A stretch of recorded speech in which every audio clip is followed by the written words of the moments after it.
Before you were born, your soul chose everything. The silence before creation. Before you had a body, before you had a name, before the first cell of your being divided, you existed.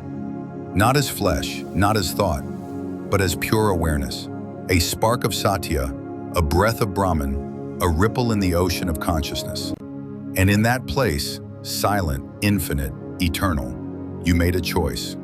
Not to escape karma, not to chase pleasure, but to return to earth with a sacred purpose, the soul council reviewing the blueprint. The rishis spoke of this place, beyond the stars, beyond form, where souls gather before birth. A council is held, not for judgment, but for alignment. Here, your oversoul, your mahat, stands with the lords of karma, with your guides, your higher self, and reviews your lifeline. Not just this life, but thousands that came before. Together they examine what karmas are still unfinished, soul-at-soul lessons are ready for mastery, which gifts must be remembered, and which pains must be transmuted. And from the Akasha a map emerges, a karmic constellation woven with sacred threads of destiny, dharma, and divine intelligence.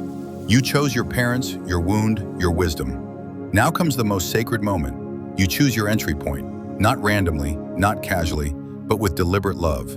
You chose your parents. Yes, even if they wounded you. Yes, even if they abandoned you. Yes, even if they never understood you.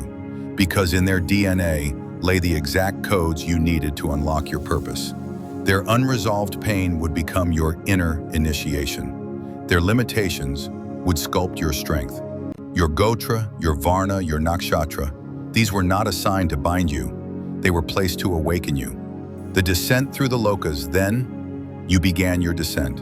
From Satya Loka, the realm of truth, through Tapo, Yana, Mahar, through layers of memory and light, each loka imprinting your soul with knowledge. And finally, you entered Bhuloka, the earthly plane, but you were not alone, you carried memory of mantras whispered across lifetimes, magician of lifetimes as healer, sage, warrior, lover.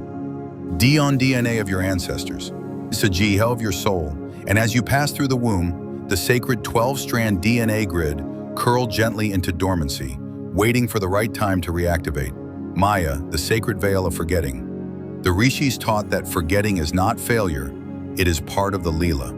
You chose to forget, to not remember your past lives, to not recognize your soul family immediately, because if you remembered everything, what would there be to awaken?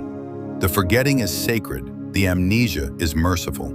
It allows you to experience life, raw, new, intimate, to fall, to rise, to love, to hurt, to choose again and again. And only then does remembrance return. The DNA of karma, 7 generations within you. You were born with a story written in your blood. 7 generations behind you, 7 generations ahead. Every joy, every trauma, every prayer left unanswered, every secret buried in silence lives within you. Science calls it epigenetics. The rishis called it Gotra karma.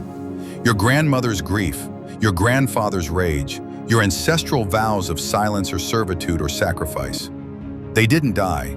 They traveled through the river of your genes, waiting for you, not to suffer again, but to bring closure, clarity, and compassion. You were not born, you were sent. You were not a mistake, you were not here by chance, you were sent. By a council of ancient forces, by your own oversoul, by the earth herself. To be born now, in this time of forgetting, means you are part of a return team. One of the flames seeded long ago to help reignite dharma on a planet veiled in illusion. You are not just healing yourself, you are healing your entire line. You are healing the collective grid, and the earth recognizes your frequency. That's why the path ahead of you feels so sacred and so hard. Because it is not just your life, it is the life of lives flowing through you. The contract of this lifetime, you signed a contract before you came, and it said, in this lifetime, I will awaken. I will remember who I am, even if it hurts. Even if I lose everything, I will find the light that no shadow can erase. You may not remember signing it, but your soul does. And every time you feel that inner pull, that urge to rise, that voice that says, this is not all I am, That is your contract vibrating inside you. It cannot be broken, only fulfilled. You are the living yajna. Your life is not just happening, it is a ritual. Each moment is an offering. Each breath is a mantra. Each choice is a flame. You are the yajna, the sacred fire ceremony where karmas dissolve. The rishis said, one awakened being can heal 10,000 asleep. You carry that potential, not because you're better, but because you remember. Every time you forgive, you rewrite the memory of your bloodline. Every time you speak truth, you liberate voices that were silenced for centuries. You are not doing small things. You are realigning the Earth's axis from inside your body. This is the life you waited for. This life, this breath, this time, this is not your first, but it is the one that matters most. Because this time, you came with access to wisdom, to energy, to remembrance, and you came with company. You are not the only one waking up.